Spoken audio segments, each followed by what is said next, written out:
तो प्रेमियों, परमात्मा का नाम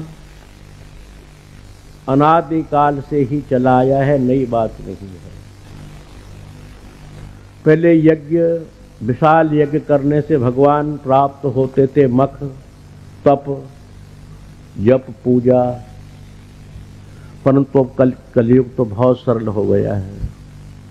कलयुग में तो केवल हरेर नाम हरेर नाम हरेर नाम केवलम, नास्त्यैव नास्त्यैव नास्त्यैव गतिरन्यथा।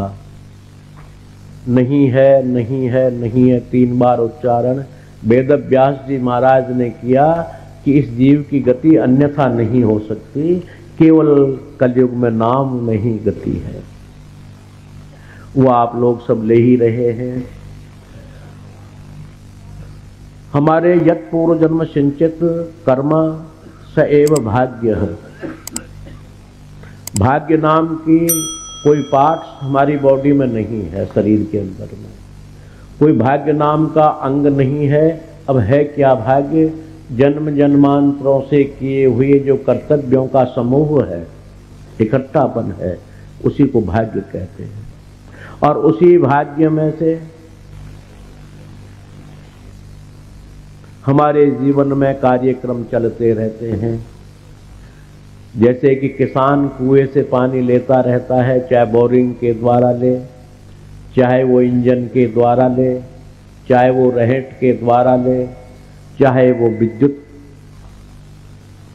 शक्ति के द्वारा ले, पर जल कुएं में से आना है। कुएं का जल अगर खारी है तो मीठा नहीं आ सकता, और कुएं का जल अगर मीठा है तो खारी नहीं हो सकता। इसी तरह से हमारे कर्मों के विवेचन हैं। जो जो मानव या जो जो जीव जन्म जन्मांतरों से कर्म करता चला आया है, उसी का नाम भाग्य है। और वो भाग्य हमारे सामने आता है, अच्छे कर्मों को लेकर आता है, बुरे कर्मों को लेकर आता है, संकटों को लेकर आता है, दुखों को लेकर आता है। परंतु अगर आप लोग चाहें तो भाग्य को मेट सकते हैं। आपके अंदर में इतनी ताकत, इतना विवेक भगवान ने दिया है मानव योनि को, अगर वो चाहे तो अपने भाग्य में परिवर्तन कर सकता है। और ऐसा ये असत्य भी नहीं, 100% सत्य भी है कि वो बदल सकता है। तुलसीदास जी ने मंगलाचरण में लिखा कि महामंत्र मणि विषय ब्याल के, मेटत कठिन को अंक भाल के। विधाता के लिखे हुए अंकों को भी मेटने की ताकत मंत्र महामणि में मौजूद होती है। और ऐसा ही नहीं कि उन्होंने चौपाई लिख दिया, उसको सिद्ध भी कर दिया कि अजामिल जैसा हत्यारा उल्टा नाम जपत जग जाना। पूरा संसार, पूरा समाज इस कथाओं से, कहानियों से, सत्संगों से सुनता ही चला आया है कि अजामिल बहुत भारी पापी था, और वाल्मीकि भी उतना ही हत्यारा था, उंगली भक्त भी उतना ही हत्यारा था।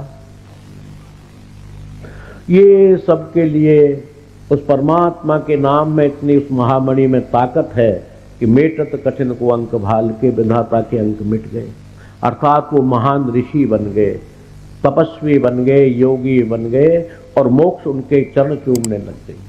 हम तो मोक्ष केवल चाहते हैं, पर उनके चरणों में पड़ी हुई होती थी। उस नाम के प्रभाव से, उस नाम की ताकत से, तो वो आप भी अपने परिवर्तन कर सकते हैं, और करना ही चाहिए। कर सकते हैं, क्यों करना चाहिए। गुरु ग्रंथ साहब में भी बाबा नानक देव जी लिखते हैं कि पार जात प्रभु हरि के नाऊं, कल्प वृक्ष हरि के गुण गाऊं। कामधेनु गाय और कल्प वृक्ष दोनों ही मनुष्य के पास में होते हैं। अब वो दोनों कल्प वृक्ष और कामधेनु क्या है? कामधेनु प्रभु हरि के नाऊं, परमात्मा श्री हरि नारायण का नाम कामधेनु गाय है, और उसके गुणगान करना कल्प वृक्ष है।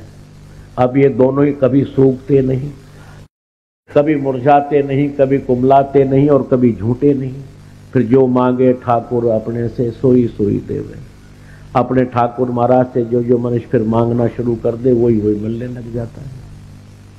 तो ये लोग आप भी करें और आपको करना भी चाहिए। कामधेनु और कल्पवृक्ष आपके सन्निकट ही बसते हैं, उनको केवल सींचना है। सींचने का मतलब है जो भी मैंने बताया कि परमात्मा का हरि स्मरणम घर में करना होना और उसकी सेवा पूजा होना, उसके गुणगान होना, ये दोनों कामधेनु कल्पवृक्ष कभी ये झूठे नहीं होते। भगवान का भक्त कभी दरिद्र नहीं होता। आप लोगों में एक थ्योरी बन गई है कि भगवान के भक्त या बाबा जी तो वही होते हैं जो लंगोटी लगाकर भभूत मल के रहते हैं, ऐसा कुछ नहीं है। वो भगवान लक्ष्मी का पति है, श्री का पति है, चर अचर का पति है, सबका जब वो पति है तो उसके भक्त दुखी क्यों होंगे? ये ऐसा मैं पहले कह भी चुका हूं कि बिड़ला, दालमिया, बांगड़, सोमानी, राठी, ये परिवार रामानुज संप्रदाय जो आप बैठे इसी संप्रदाय के शिष्य छह हों।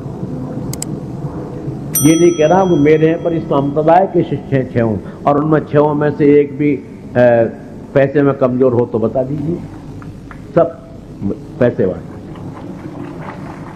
ऐसा कुछ नहीं है कि हम लोग जो है क्या कि भगवान के भक्ति करने में कोई दरिद्र हो, ऐसा बिल्कुल नहीं है। हाँ, कुछ कष्ट जरूर आते हैं। किसी मंजिल को प्राप्त करने के लिए कष्ट तो अवश्य होते हैं। चाहे आप पैसा कमाएं, सुबह से शाम तक मजदूरी करें, मेहनत करें, चाहे आप IAS हो, IPS हो, RRS हो, चाहे आप व्यापारी वर्ग में हो, मेहनत तो करनी ही है। उस मेहनत में कष्ट भी आते हैं। व्यापार साधारण करने में कष्ट आता है, जिसमें भगवान के व्यापार में तो बड़ा कष्ट है, पर वो कष्ट थोड़े समय के लिए है। रहीम जी कहते हैं कि थोड़े दिन की विपदा हो भली जो थोड़े दिन होए, ऐसा कहा। यानी विपत्ति अगर थोड़े समय में रहती है तो वो भी अच्छी है, और सुख बहुत समय तक भौतिकवाद का रहे वो भी दुखदायक है, कि अंत उसका फल बड़ा कष्टकारी होता है। तो आप भी उस परमात्मा के नामस्मरण करने से कोई दरिद्र नहीं होते। सब संपन्न और धनवान जब हैं, मौजूद होते रहे नहीं, वर्तमान हैं। हो गए होंगे उनके लिए तुम कह दीजिए हो गए होंगे, हमें क्या पता, पर वर्तमान में हैं। वर्तमान को देखते हुए हम भी उनका स्मरण करें, उनकी सेवा करें, उनकी शुश्रूषा करें। सेवा धर्म पर प्रेमियों, मैंने गत सत्संग में आपको बोला कि सेवा हमारे मानव जीवन का प्रथम अंग है।